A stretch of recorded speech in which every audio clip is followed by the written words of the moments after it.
Alrighty, we're gonna get started over here. So as I'm sure you've been able to see, we've got all of our sponsors here. Of course, we'd like to thank Lucid for being here, and we've also got Tech here with us. Kate's here.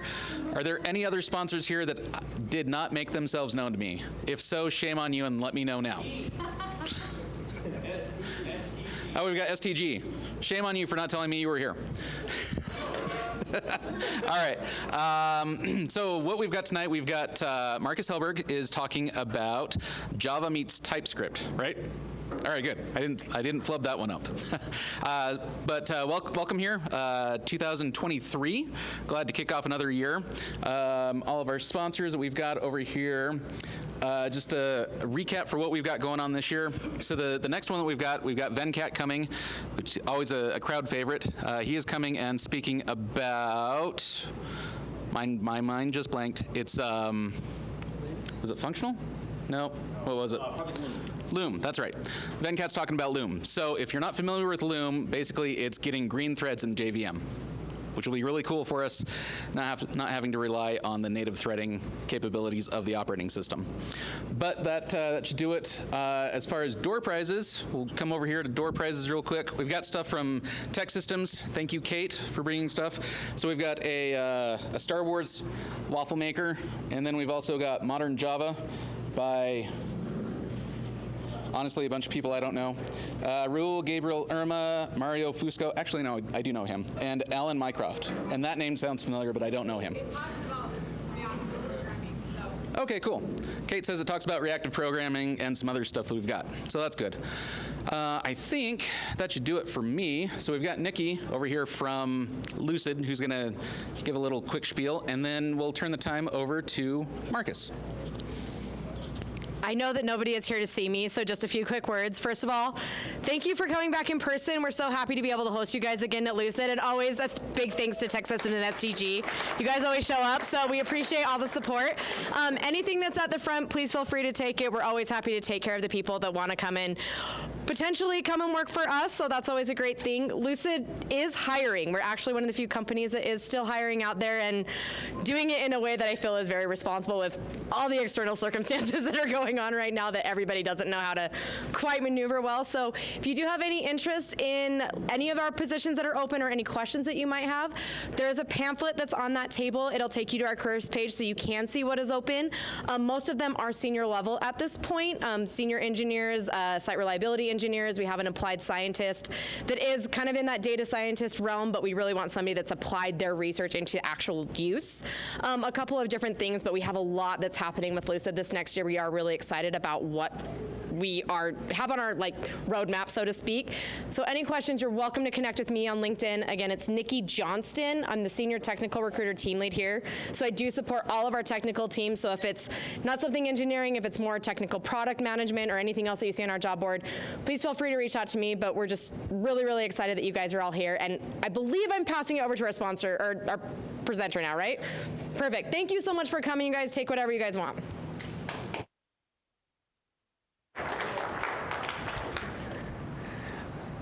All right, yeah, let's get computers swapped out. Old swapperoo. Thank you, thank you. Good to see so many of you actually made it here. It was a little snowy when I got here. I'm like, last week I was up in Denver and they were like, well, the weather is bad, so don't expect too many people to show up, but I guess you guys are more used to a couple of snowflakes. All right, good, let's see if I can get everything up and running here. Perfect. And you guys are all good? You can hear me through the recording mic? Yes. Yes. Just checking, verifying. Okay. All right. Well, welcome. So today we are going to talk about Java meets TypeScript. So we are going to be essentially spending most of our time on a little live coding adventure. We're going to look at combining a Java backend with a React front end and seeing how we can kind of use the type safety net through this entire stack. My name is Marcus. I work as the Developer Relations VP over at Vaadin, which means that I do things like this. I come and talk to people at meetups. We spend a lot of time online in our community just trying to understand how people are using our products, what they could be doing, what they should be doing, how they're working for folks. I've been working with Java for 20 plus years at this moment, and it's always kind of been in this intersection of Java and the web. So even when I started out, it was always kind of building something with a Java backend that was facing the web. And obviously over the years, things have changed quite a lot, and I'm really excited about where we are today in terms of like what we're able to do, what kind of apps we're able to build pretty easily for the web right now.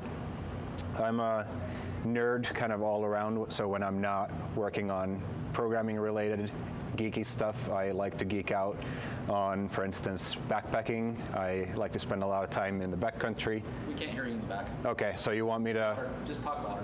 just talk louder? Yeah, just talk louder. Yell, Marcus. All right. All right, so everyone in the back, you can hear me? Yes? Yeah. You can hear me now? Better. All right, I will try to keep this level up. If that doesn't work, just please let me know, and I will try to shout even louder. And I apologize to everyone watching on YouTube if it's too loud, but that's how it is. All right, and if you want to reach me, you can find me at Marcus Hellberg on most of the places, so feel free to reach out. Good, so for this meetup, I'm going to try something a little bit new. So we're going to do a little interactive polling during this. So if you have a phone with you, or if you have a computer or anything else that connects to the internet, feel free to join in. And once you are in, just hit the little thumb button there so I can see that you're in. All right, we can see some folks coming in. And what I want to use this for is just to kind of get to know who are we talking to today. So what kind of backgrounds do we have here? What kind of development are people into, languages and tools and like that? And that's going to help me a little bit when we get to the programming section too, to kind of understand what I need to go deeper into and what we can kind of speed run over. All right, so it looks like we have a bunch of folks already in. If you're not, the instructions will remain up top on the top of the slides here. So let's get started here. So if you were to describe yourself as a developer, would you say that you are primarily a backend developer, a front-end developer, or a full-stack developer? So you're kind of working with both of these. All right, so full stack took a quick early lead, but we can see the backend developers are catching up quickly here. But it seems like we have a pretty solid lead for the full stack developers here. So out of everyone who is in here, it seems like we have a pretty good kind of mix of folks either working on the backend or full stack. Nobody here feels like they're primarily a front-end engineer, which makes a whole lot of sense because we are at a Java user group, so that makes sense. Good. All right, so if we look at languages, what languages are you mostly familiar with and kind of comfortable working with? So Java, Kotlin, TypeScript, JavaScript, HTML, CSS. Just keep talking. Yep. All right. So as expected, we have a lot of Java developers in the house. That would have worried me a little bit if we didn't. But also there's a good number of folks who are working with JavaScript, TypeScript, HTML, CSS. Today we are going to be working with TypeScript, and if you are familiar with JavaScript, I don't think it's going to be a very kind of big jump from there to TypeScript, so I'll try to explain what I'm doing, but for the most part it's just kind of JavaScript with a couple of type annotations thrown in here and there to help us have that type safety net. Perfect, and we have one Kotlin developer. Hello. All right, good. So if you look at what you're using on the back end when you're building apps, just kind of listed a few things here. So Spring Boot, Jakarta EE, or any of its predecessors, Quarkus, Micronaut, Node, anything else, PHP, I don't know. What else you might be using on the back end, let me know. Okay. Seems like Spring Boot is in a pretty solid lead here with Node not too far behind. And yeah, I think this is pretty much in line with what I've seen like last week in Denver, a lot of Spring Boot developers, but a lot of people are also using Node, so it'd be, of course, interesting. I don't see right here is like how many of those people saying they're using Spring Boot are also using Node, or is it like just strictly one or the other? All right, so it seems like we're pretty well covered. We have a lot of people who are already using Spring Boot. We have a lot of people already using some kind of web technologies. So I think that's a solid foundation for our live coding experiment today. If we look at the front-end side then, so if you are one of these developers who are doing front-end stuff, what are you familiar with? So have you been working with React, Angular, Vue, Lit, Svelte, perhaps Vaadin? All right, so usual suspects here in the lead. So we have both React and Angular, pretty much gathering 100% of everything, with React taking kind of the majority of the vote here. Perfect. Well, I think in terms of the stack that we're going to cover today, like it just ended up being the most popular choices pretty much in all of these. So we'll be working with Java on the back end with Spring Boot. We're going to be working with React and front-end technologies. So that's great. All right, so just a little bit of context into what we're trying to do with a sort of contrived example, but bear with me, it'll kind of explain what we're trying to do here. So imagine you're trying to build a application. You're kind of the black side here on the left is your backend code in Spring Boot, and then on the white background there is your front-end code. So you have a data model of a person with a first and last name and an address. You have a REST controller of some sort, which just gives you a list of those people. So it's essentially a JSON array of those people. And then on the client side here in our React code, we map over those people and create a list item for each, just listing the first name and the last name. Everything works well. The app is up and running, no problems. Then Bob comes along. This is 6 months later maybe, and it's a Friday. Bob is kind of just ready for the week, and he wants to go out for some drinks with his friends. And this whole data model you had with the separate first name and last name was kind of getting in the way of what he was doing, so he figured he'd simplify the data model here just a little bit to get his stuff done. Now the problem is that with REST or something that's not typed, he's not going to necessarily know, unless they have a very kind of good test coverage of front-end code, that he might not know that I'm also using that data model for something. So when he pushes that to production on Friday, because obviously he does, he's Bob, he's going to do that. He's going to go out, have a ton of fun with his friend, and wake up at 2 p.m. the next day with a terrible hangover and 18 calls from his boss because he broke stuff in production. And the kind of moral of the story is that wouldn't it be really nice if we were able to kind of extend this type safety net that we have on the server to kind of encompass the entire stack that we're working with? So be able to kind of get those red squiggly lines, get the compiler warning saying like, hey, you're about to break somebody else's code here and there. So if you're about to do this refactoring or change, please do something about this stuff as well. So that's kind of the idea that we had going into this. And what we did is we created this new open source framework called Hilla. And what it does is it takes Spring Boot on the back end, React on the front end, and adds just a tiny bit of magic in between, which allows us to call the server in a type-safe way from the client, so that we get full stack type safety and we get all the kind of benefits that are associated with that. So we get, for instance, full stack autocomplete, which makes discovering APIs really nice and easy, because we don't have to look at documentation. We can just use our ID to see kind of what's available to us, what parameters does it take in, what does it return, and so on. So what we're specifically trying to kind of make easier with this framework is building these more meaningful, complex applications. And the way we do that is by, first of all, providing a big library of ready-made UI components. So we provide you with kind of all the building blocks you might need when you're building an application. Anything from small inputs like text fields and buttons all the way up to like data grids and charts and dialogues and menus and whatnot. The idea here is that you spend less time on kind of the plumbing of it all and just more time on building the actual application.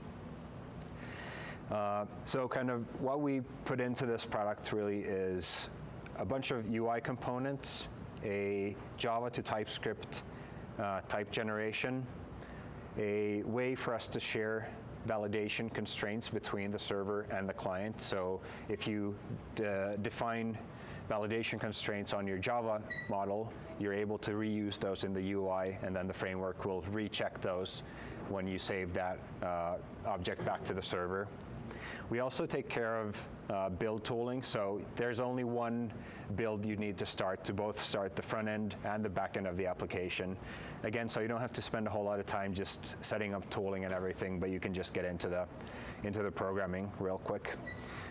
It supports both React and Lit on the front end. Today we're going to be working with React, but if you are kind of into Lit and kind of web components, that is something that you can work with as well. And this is an Apache 2 licensed project that we're doing. Okay, so I think that's enough of the kind of theory part. I think the most, or the kind of best way of showing how something actually works is by using it. So what we're going to do is we're going to build a full stack reactive application. I'm going to use a chat application as the kind of example here.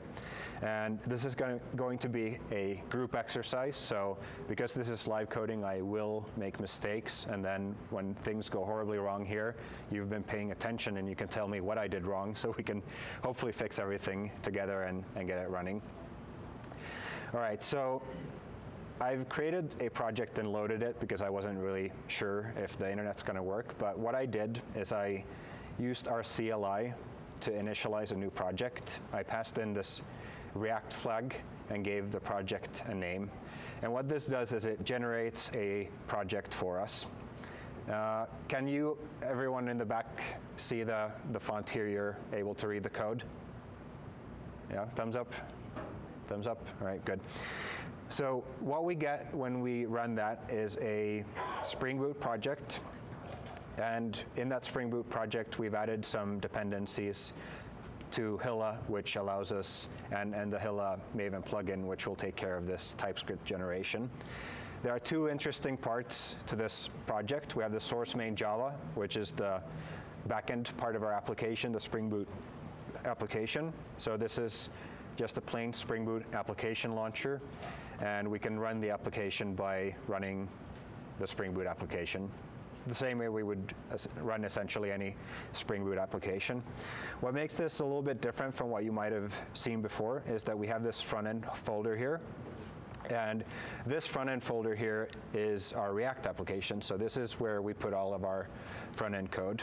So here we just have a kind of index file, and we have an index.ts file which bootstrap React, and then we have a file where we define routes, so which component should match which view. This is using React Router, so if you've ever used React, you've probably used this before.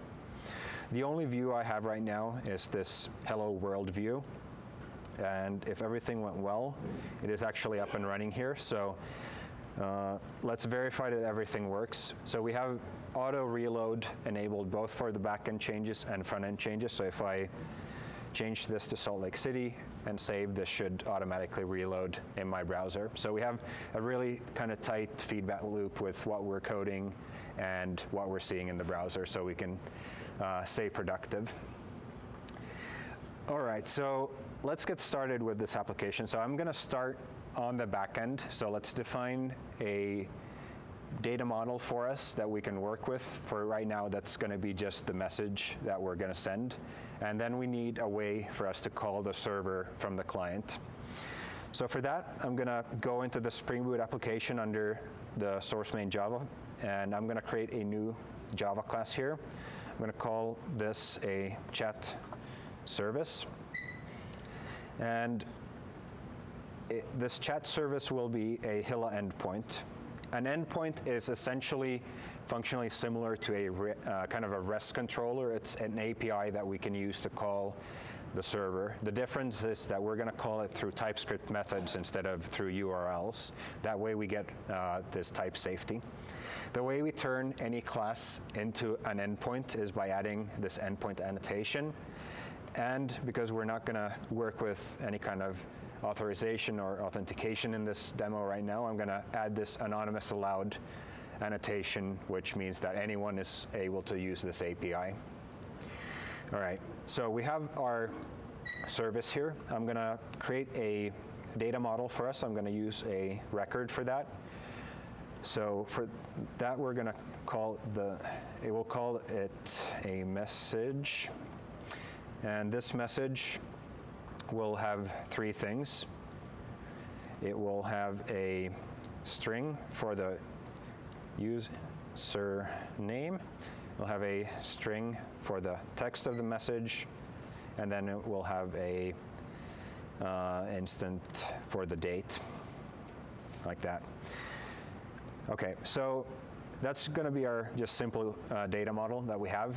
So the first method that I want to create for us that we can call from the client is just a method that returns all of the messages that we have.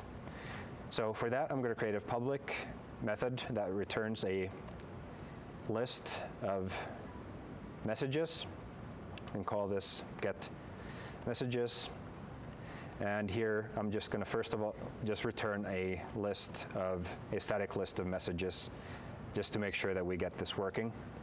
So I'm going to just create two new messages here. So the first message will be from me, saying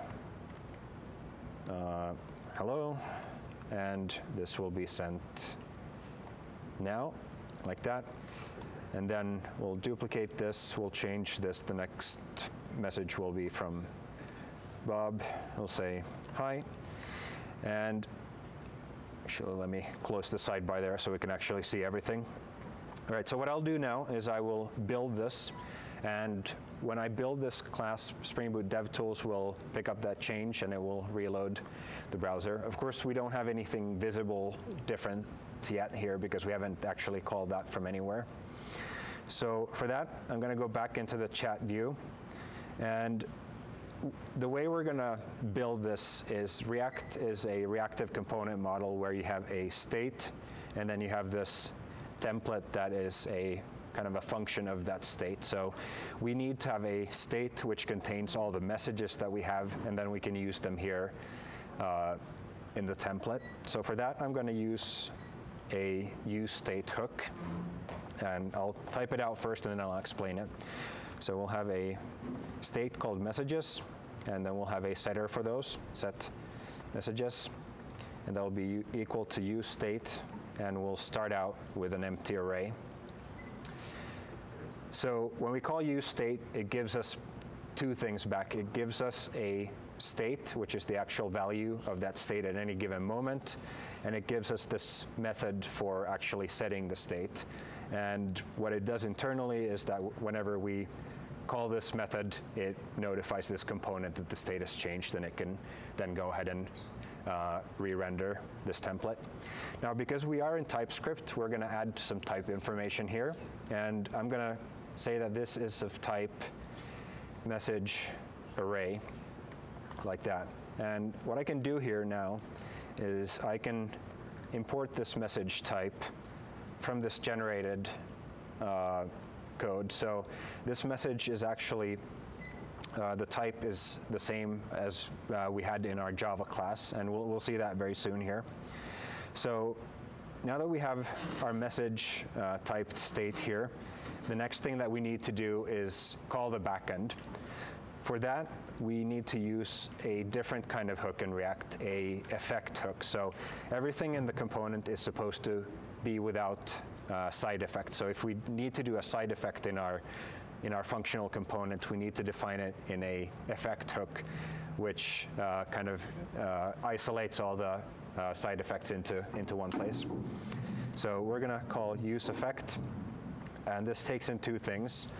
It takes in the actual function that we want to call as our side effect, and then it takes in an array of dependencies. So anytime anything within this array changes, we want to rerun this side effect.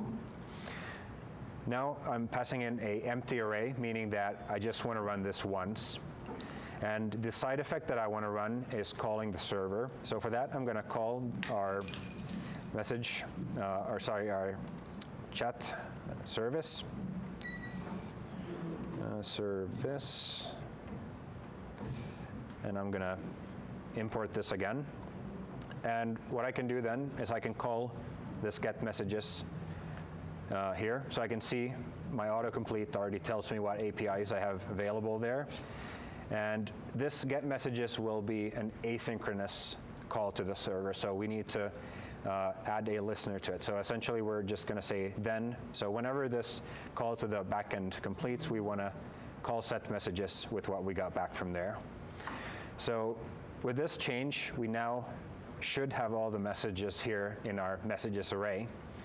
So if we go into our code, or our template here, I should say, we can create an unordered list, and then we can go through our message array there and map each message into something. So we'll go through each message and return a template for it, like this. And we're just going to do a list item for each. And we can say that message dot, all right, let me do, what did I do here? Oh, sorry, message dot, and then I can say username. So you can see, again, we have the autocomplete working here. So I can pull out the username from there, and then I can pull out the message dot text here. And let's see, what did I do wrong here? Am I missing a, yep. All right, so there we go. So we can now verify that we did get those messages from the server. So we call the server by calling this typed TypeScript method and then setting the state from there. Now, of course, I mentioned that we have this library of UI components that we can use to build our app faster. So instead of using these kind of basic unordered lists, let's use something a little bit more specific. So I'm going to use a message list component, which is one of the components we have in our component library. Vaadin.com docs, I'll just show you real quick some of the components we have here as an idea. So you can see we have things ranging from input fields to date pickers, combo boxes, you name it. So what we're going to use for this particular thing is the message input and the message list components, because they're very well suited for what we're trying to build today. So the message list component already takes care of much of what we need to do. The only thing we need to do is pass in these messages to it. And by doing that, we can get our messages displayed in a nicer way. So we have a little avatar here. We have the name. We have the message here. And we could also take that same information and display it in a different component. So let's say for whatever reason, I wanted to show them in a data grid. So I could instantiate a new grid and, again, import that. And then I could add some grid columns for that to map grid column like that. And then I'll add the path here to be equal to username. Again, we need to import this. We'll duplicate that and say text. And then we can likewise pass in the messages like that. So once we have the data there, it's very easy for us to reuse that in any kind of component that we have. But for now, what we want to do is we want to have a way to actually send new messages. We need to have a way of actually creating new messages. So for that, we're going to use another component, a message input. And the message input looks like this. So we have an input field and a button. And I'm going to use a little bit of time here just fixing our layout. So right now, you can see this is kind of everything is kind of squished up here. I want this to look like every other chat application in the world. So we want to have the input field here on the bottom. And for that, I can use some of the built-in CSS utility classes. So if you've ever used Tailwind, for instance, the idea is very similar. So we have padding medium, border box, height full. We're going to turn this into a flex box with or a column flex box like that, which will then allow me to say that this message list should flex grow, which means that we're telling the flex box that this message list should just eat up all the extra space in our layout here. All right, good. So we have the kind of components here, but we don't yet have anything on the server that we can call to send new messages. So we're going to hop back into our Java code, and we're going to create a new method here for sending messages. So again, we'll create a public method so it gets exposed to the client, and this will just be a void method that we can call send.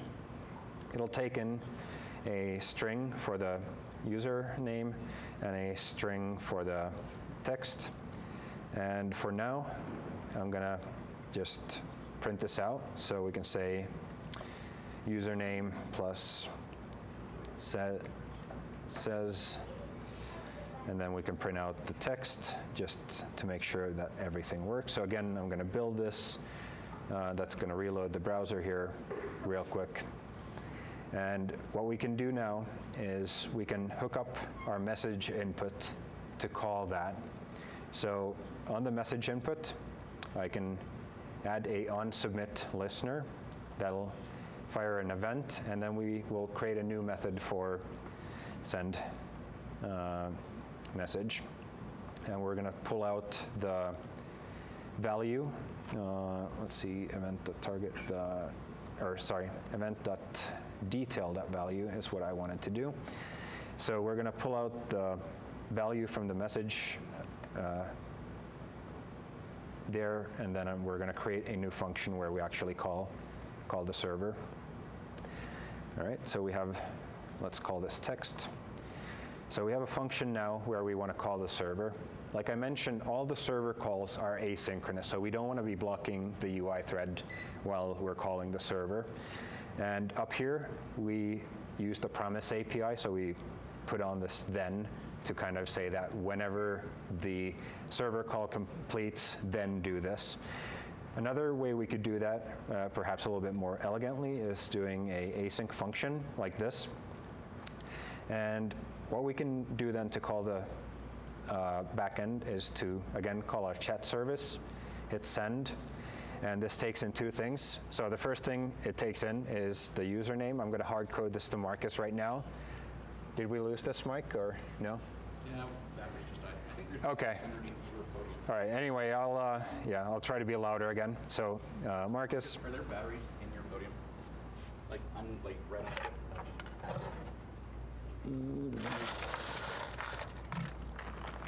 Cool.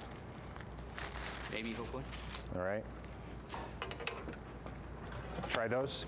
All right. So I'll hard code the name right here, and then we're just going to send the text there. Now, we want to capture the return value. So if you remember, so we really just want to call this chat service to send that message. And let's see, what did I do wrong here? Okay, like that. So let's try this out. So if I say something here and hit send, hopefully what happens is that when we go to our console here, we can see that we actually did get that message sent to the server. Now, the way I want to build the backend is by using some reactive data types from the project Reactor. So we're going to programmatically create a stream or kind of an event producer. So for that, we're going to use a sync. And then we want to have a flux, which is essentially a data type that people can subscribe to get notified whenever new things get pushed to that, or whenever a producer creates emits a new value. So here in my backend again, I'm going to create a new field, and I'm going to do a sync of type many, because we're going to kind of broadcast to a bunch of folks, and we're going to broadcast messages, and I'm going to call this a chat sync. And then I'm going to use syncs.many, multicast, and just do best effort. So we're not going to really care too much about like potentially missing some messages here and there. Everything's going to work for our demo here. And then we're going to have a flux based on that sync. So we're going to have a flux for the messages, and I'm just going to call this our chat, which will be that sync as a flux like this. So what I want to do then is change this static method for getting messages to a reactive version of it. So normally what we would do is we would have some sort of way of calling the backend and just get one return value from that, and which is what we did here. But what I really want to do in a chat type situation is that I want to subscribe to that and just get notified whenever new messages come in. So I'm going to replace this with a new method. So I'm going to call this join, and I'm going to return a flux of messages from there. And I'm just going to call this join because it's used for joining the chat. And here we return this chat flux that we have. Again, I'm going to build this. And once this rebuilds, we are going to see that it does not work. It's not going to be happy with us because we removed some code. And if we go into our UI again, we're going to see now that we changed our backend API. It's going to highlight where we broke our API to tell us, like, hey, go and fix this thing right here. So now that we're calling, or instead of just calling and expecting one value, we are going to call this join and say that on next value, we want to do something with it. So we get a message from there one at a time, and we then want to do something with that. I still want to update that message's state, but I want to do it in a slightly different way. So because I'm only getting one message at a time now, what I essentially want to do is I want to append that new message to the state every time. So I'm going to call set messages, but I'm going to use a different variant of it. So I'm going to use this functional variant of it, which gets the previous state, and then we can generate the new state based on that. And the new state will be an array where we have every element of the previous state, and then this new message appended to it. Now, if you haven't used JavaScript or TypeScript before, this might look a little weird. But what I'm doing is I'm instantiating an array with the curly brackets. I'm destructuring the previous state, which is an array. So essentially just pulling all the elements out of that into this new array, and then adding that new element here. The reason I'm going through all of this ceremony here is because React change detection essentially just looks at the references. So if we were to just push a new item onto the same array that we had, it would not notice that. So essentially we're working with immutable data structures in React. So that's why we're creating a new instance of an array there. Okay, so let's save that, and hopefully that doesn't break. Okay, so we did get that working. We still haven't connected this to our sync. So now that we send the message, what we want to do is we want to call our chat sync, and we want to try to emit a new value there. So we can create a new message. We take the username, we take the text that we get, and then we stamp it with the current timestamp like this. And if things go well, what should happen is that when we send a new message, it gets emitted by this sync, and anyone who is subscribed to this flux will get that. In our case, everyone who is subscribed to it will be these clients who have called this join. So let's try this out. So if I say hello here, it should show up in my window, and if I create a new window, I should be able to join in with that too. So I should say, hey there, and sure enough, that also gets sent out to all of them. So it's really kind of powerful, this reactive programming model, where we listen for events happening and produce these streams of events. So with just a few lines of code, we were able to do this locally. But of course, this kind of, instead of publishing things to a sync locally, we could publish them onto a message queue or Kafka or wherever they might go, and then subscribe to them. So even though we're kind of simplified the problem here to a very small, this kind of way of thinking about problems scales really well. And what's really nice here is that because our backend is reactive and our front end is reactive, we can just stream those changes all the way from wherever they come on the internet from some other system all the way to the browser. So you could think about using this in say a dashboard, for instance. So if something interesting happens in the real world, that could immediately get populated in a grid or a chart or anything else. So it's a really powerful kind of way of working. All right, so it's pretty good, but it's still not really great because I'm the only one who can chat here because I've hard-coded my name here. So we're going to continue improving this just a little bit so we can look at some of the other components we have and how to just interact with those in React. So I'm going to close the other window here. And what I want to do is just add a little lightweight way for people to log in and just put in their names. So for that, I'm going to define two new states, one for tracking an input value, and then another for keeping track of our username. I'm going to use the same useState hook, so it's going to look exactly the same.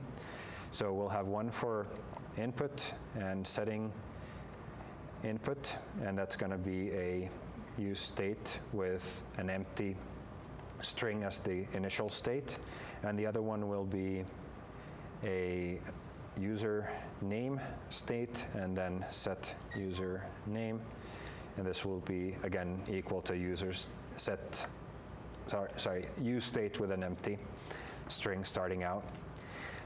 So what I can do now is replace this hard-coded value here with the username, and what I'll do here is I'll do a little if statement saying, like, if we don't have a username, let's return an entirely different template for now. So I'm going to return a different snippet of HTML. I'm going to create a div and just going to center a little login form here. So again, I'm going to use some of these,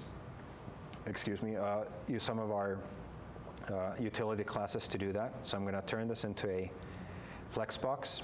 I'm going to say that the items should be centered and the items should be justified center as well. So we're essentially centering things in both the vertical and the horizontal axis here. And then finally, for this to work, we need to make sure that it's full height. So whatever we put in this will now be centered. So if you ever wondered how to center a div, that's one way of doing it. So in here, I'm going to create another div, which will be a flex with a small gap between items in here. And we're going to use our text field component and our button component to create this. So let's say log in. If we save right now, we can see that we see those components here because we don't have a username right now. I'm going to turn the button into a primary button, just a theme variant to make it more apparent that this is like the thing that you're supposed to click. And for the text field, I'm going to give it a placeholder just so people know what to put in there. So say user name, like that. All right, so we have the kind of UI components here. Now we want to hook them up here. So the text field, we're going to hook up to this input value. So the value of our text field should always be the input value. And whenever it changes on change, we're going to take that changed value and update the state. So we're going to take the event there, and then we're going to set the input to the event target value like that. So the event target is our text field, and the value is whatever is the value of that text field. So whenever the text field changes, it will update the input value. So by the time we click on our button here, we should have the right value in the input. So really the only thing that remains to be done is to update the username state, which will then bypass this and display our chat again. So let's call a new function here called login, and we're going to use, let's see, Sorry, I'll click login. Why is it not? All right, there we go. Sometimes the autocomplete doesn't work as reliably on TypeScript as it does in Java and IntelliJ for some reason. But all right, so we created this, and when we log in, what we're going to do is we're going to set the username to be equal to our input state. Input. Yes, come on. And then we can clear the input. Set input to empty like that. All right, let's try that out. And I'm actually going to change our template here to say hello and username so we can actually see that that works. So if I go in here, put in my name, it should show up here. And let's actually refresh that, Marcus. And I'm going to go here. I'm going to create a new window here and go to localhost, and I'm going to have Bob join our chat. And if everything works well now, I can say hi here, and that shows up with the right username in both chats.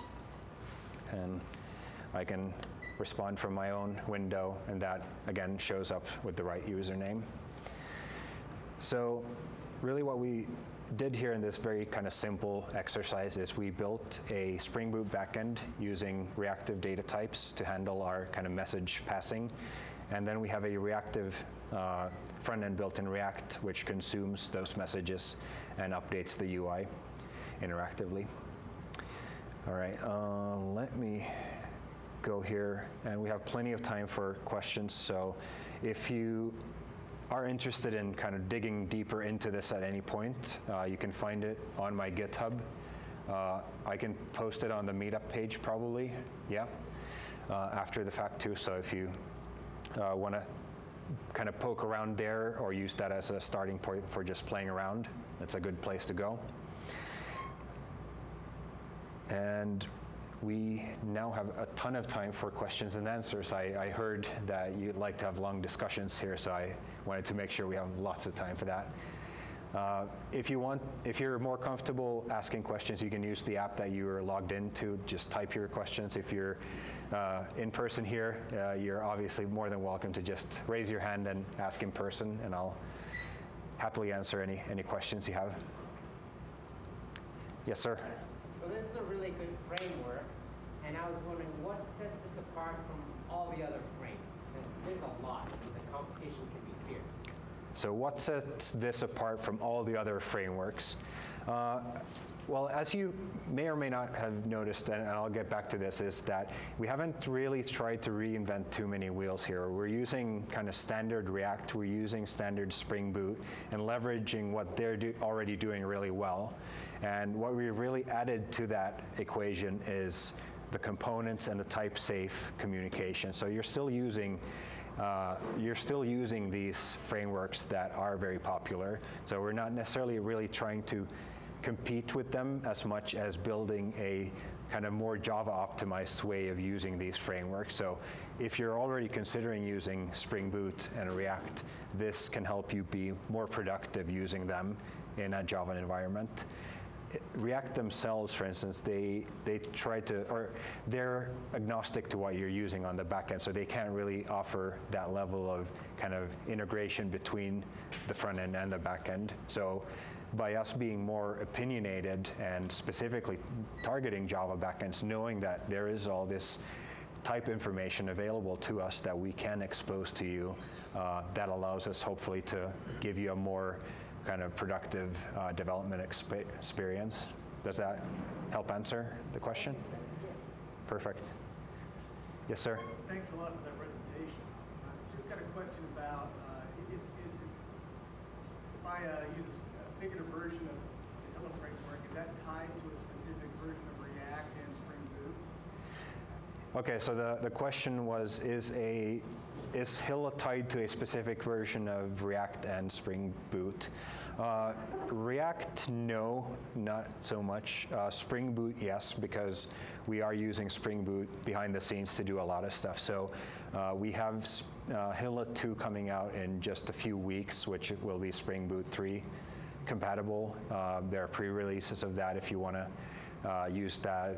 What we're working with right now is still using Spring Boot 2.78 maybe, whatever the latest is. So there is a tie to the Spring Boot version that you're using. Thank you. All right, good question. Any other questions? Yes, sir. So you have the front end and back end in the same project. Could you separate them and have a build that you can drop into injected back end code? Okay, good. So the question was, we have the front end and the back end in the same project. Could you separate them? No. So the underlying philosophy we had when we built this is kind of a front ends for back ends pattern, where essentially the topmost layer of the back end is part of the front end team's kind of jurisdiction, if you will. The idea with that pattern is that the full stack team is able to work really productively because they're able to kind of build the API to work exactly for what they need, and that way they're able to just crank out the apps really fast. So I think that's a good thing that I maybe forgot to mention earlier, is that we have specifically tried to optimize in Hilla for developer productivity over other considerations. So this is really great when you are in a situation where you need to build a complex big app with a limited resources and you just need to get it built very fast. That said, the back end of a Hilla application is stateless, so there isn't really much that would kind of make it difficult to scale. The only thing is that like it's going to just have one jar that you deploy that serves both the front end and the back end. It is something that we may consider in the future, but we wanted to kind of start with one small kind of a limited stack where we have Spring Boot and we have a certain kind of front-end framework, and just verify that the idea works really well and make sure that we get that fleshed out before we start branching out too much. We have a lot of other really good requests coming in, like could we support Quarkus on the back end? Could we support Angular on the front end? Could we do this and that?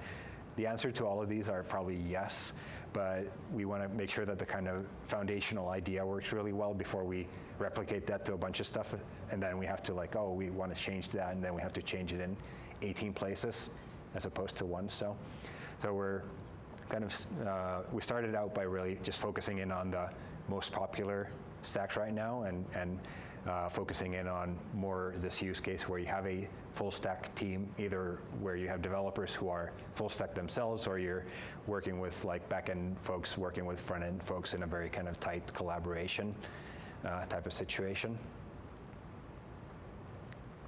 Good. Yeah. So when I go to deploy this, then is it just serving via Spring Boot or kind of whatever? Yeah, that's right. So it is just a plain Spring Boot application that you deploy.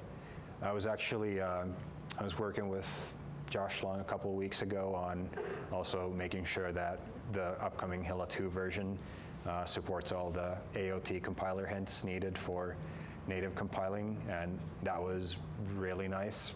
So once you're done, you're happy with the app, you native compile it, and essentially what you're left with is this thing that starts in 7 milliseconds and uses up about, I think it was 106 megs of RAM, including the network stack. So like a super lightweight little thing, which is pretty exciting, because I happen to see the question that's up here. So that's another thing I am very excited about. Like that was, it's kind of really exciting to me that like I'm able to work in the JVM ecosystem of all the things that are available to me as a developer to be super productive, and then I can compile that to native and also get runtime performance. So both like development time productivity and runtime performance, like that is very exciting to me. All right, I'll do a couple from here, and then I did see a hand somewhere there. When should someone not use this framework? So I think there are obviously many reasons. One is like if you thought that was really terrible that I just did and you just hated everything, like don't use it. Obviously, if you have an app built with whatever you have right now and it's working perfectly fine, please don't break it and rewrite it in this just because this happens to be newer. That's a very poor reason to do it. Or I guess in general, like if you don't agree with some of the architectural or philosophical underpinnings of this framework. So in order to help developers be more productive, we have made some opinionated choices about how we think it should work. So if those don't align with how you want to build applications, then maybe it's not the framework for you. But I think for a lot of people in this kind of segment that we're trying to build this for are happy with those choices, and then they can get the benefits of that. Is there a future roadmap for this framework, or is it feature complete? So I think I touched on that a little bit with mentioning things like Quarkus and Angular and whatnot. There is a roadmap up on the GitHub, so if you want to take a look at what's kind of potentially coming up. But also another part of it is that it is a fairly new framework that we launched less than a year ago. So a lot of it is also me just listening very closely to what people are saying, like what is it, like what would they need for it to be really useful? Because we're not trying to like reinvent all the parts of it. Like we know React already is pretty fully featured. We know Spring Boot already lets you do most of the things. We don't have a whole lot of kind of that type of stuff that we need to add to the framework. So it's a lot more about kind of adding developer convenience things into the framework or making specific use cases easier. I think one thing that we're working on right now is to just make authentication easier. So people who are building these complex apps 100 times out of 100 need to have some kind of login for their system. And for that, we're leveraging Spring Security, again, because we don't want to reinvent wheels. There are very good kind of compatible security mechanisms already built into Spring, so we're just going to make that super easy to also like have the front end part of that handled by Hilla. Good. Is it important whether the front end TypeScript is deployed from the Spring Boot server, or can they be deployed independently? This is, I think, the same question that we had. So to recap, right now they're deployed in one jar. In the future, maybe not. So I'll take a mental note and I'll pass that along to our dev team and say that we got another vote for that. Or I don't know, was it something that you would like to do, or something that you're just curious about, like, could you do it? I was curious. You're curious. The other person who asked, or was that you as well? Okay, well, they shall remain anonymous. What tips do you have for writing maintainable TypeScript projects? There are good linters there, and just kind of leverage those and get them into your workflows. So, for instance, here with the effect that we had in our React code, it's very easy to mess this up and either not have the right dependencies or have too many dependencies and kind of end up running these side effects at inopportune moments. But there are linters that can tell you that, hey, you're doing that wrong. So that's more React specific, but also like TypeScript specific. There are good tools for doing that. Essentially, what I'm seeing is that pretty much any kind of companies who are doing front-end stuff these days, like new stuff, are using TypeScript. So it is becoming and has become quite the kind of like enterprise-approved language. And with that has come all the kind of tooling and linting and everything else that you would expect to have in a maintainable project. All right, just grab this. What problem or challenge originally motivated this project, and did it deliver on the original goal? So I think that's a good kind of segue into like the history of it all. So like I mentioned in the beginning, I work for a company called Vaadin, and we have another web framework called Vaadin Flow, which I have talked about here in UJug maybe 4 years ago, perhaps. What it allows you to do is build these same types of applications, but 100% in Java. So that abstracts you entirely away from the web in a way where you just work with like Java objects that you put into layouts and they appear in the browser without you touching any kind of JavaScript or HTML. So from having done that framework for close to 20 years, we have a very kind of good idea of the value of having your entire application in one kind of type safe language, or kind of having the kind of being able to kind of refactor your code and have the safety net around you. And we've also seen that people really get a whole lot more productive when they have this library of components that they can kind of pull from and build their application. So the idea was really that we have this idea that works very well, but not everyone wants to build their application in Java. There are a lot of folks who prefer to build their front ends in front-end technologies, and that's perfectly fine. And we even see that a lot of times within the same company, where one team really prefers to use one framework, and before we haven't really had a solution for that, so they would have just gone to like using straight up Angular, React, and Spring Boot and try to figure out all of this themselves. So really, the idea came from us figuring out, like, could we have that same value prop of having full stack type safety and components and developer productivity, but support also building this like client server architecture. And so far, I say that it has delivered on that. So we have customers who have used this and have been super happy about the results. So far, I think that we're on the right track here onto something.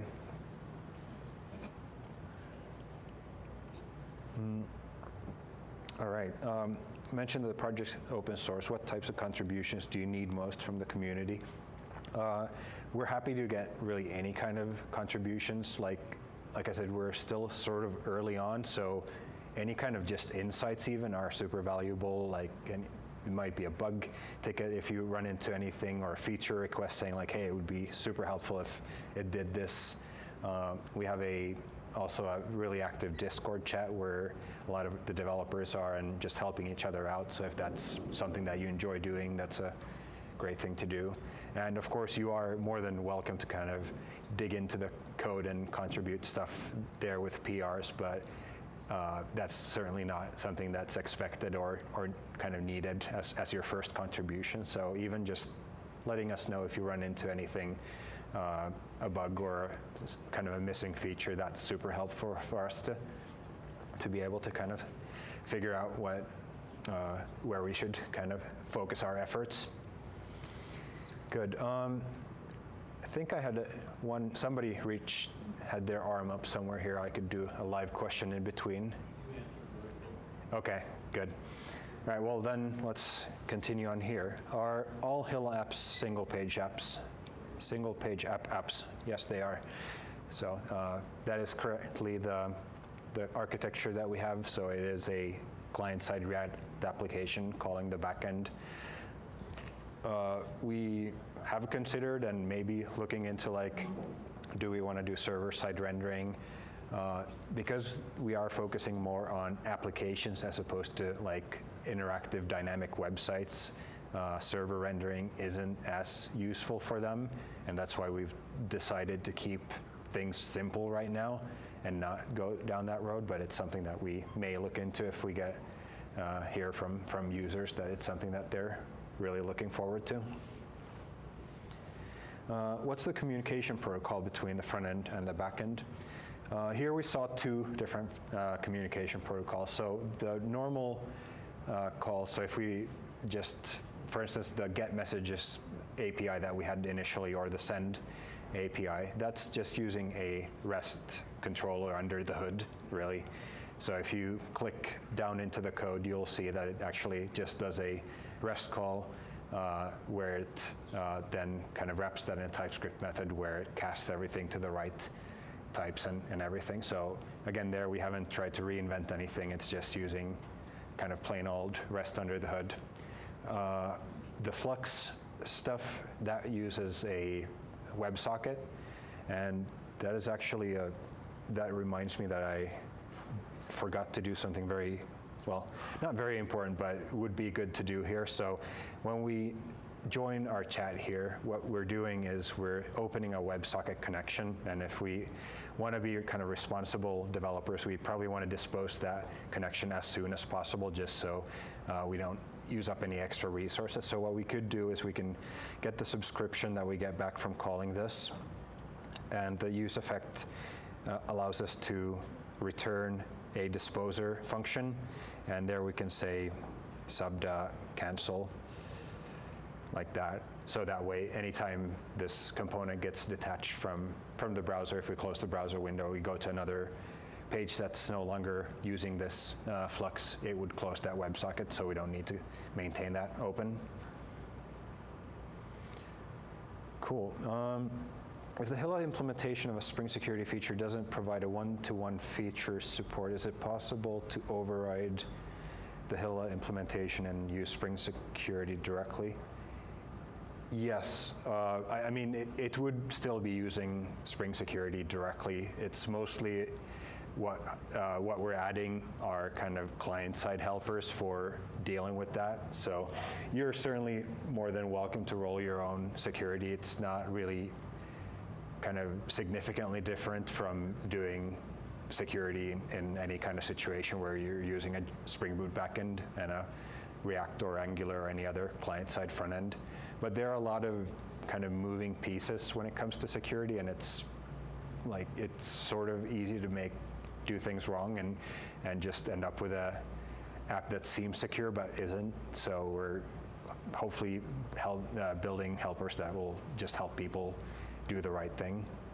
I have a repo that I can share where I'm kind of working on an example on how to set this up, but essentially it's just plain Spring Security, and then most of the code is just on the React side on how to handle the login and log out and everything. All right. Any more questions? Any live questions? Yes, sir. Sorry, can you speak up a little bit? On the front-end side, it's using event source listeners to open that socket and listen. What's built into the browser? We're just curious if you have different technology. So, not entirely sure. I heard about 80% of what you said. So, you're saying like using the browser dev tools if you can listen in on stuff, or? Event source, so you can get event source. Oh, okay.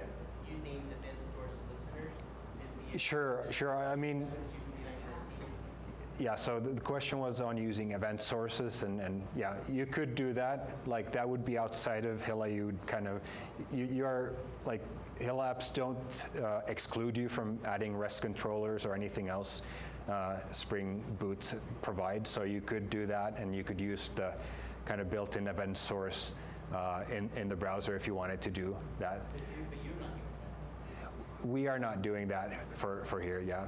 It's, the WebSocket has a slightly lower latency and kind of works for the stuff that we're doing, but we might look into kind of allowing people to configure what protocol or kind of mechanism might be used, but right now we're using WebSockets, and the library has some fallbacks that it goes through just to make sure that it provides sort of a similar experience regardless of like what problems it might run into. So it might go down to long polling or something if things don't work out with whatever proxies or stuff might be in between. Cool. All right, so let's wrap this up here, and I will be around here, so if you have any more questions, if you want to open up something you're working on, or you want me to show something in the project, that's something that we can do. So hopefully what I was able to show you today is that Hilla is really just plain Spring Boot and plain React with a little bit of kind of helper magic added in between, so you get this full stack type-safe environment that's really focused on developer productivity. If you're interested to learn more about Hilla, you can of course check out the project that we just built together, or you can go to hilla.dev and find some tutorials and stuff over there. And if you want to stay in touch after this, if you think you might have a question next week and you want to ask that, you can find me at Marcus Hellberg on places. I'm on Mastodon too. I don't remember exactly which server, but I'm sure you can Google it and find me. Same username there too. Perfect. Thank you all. Thank you so much for coming. It was good seeing you.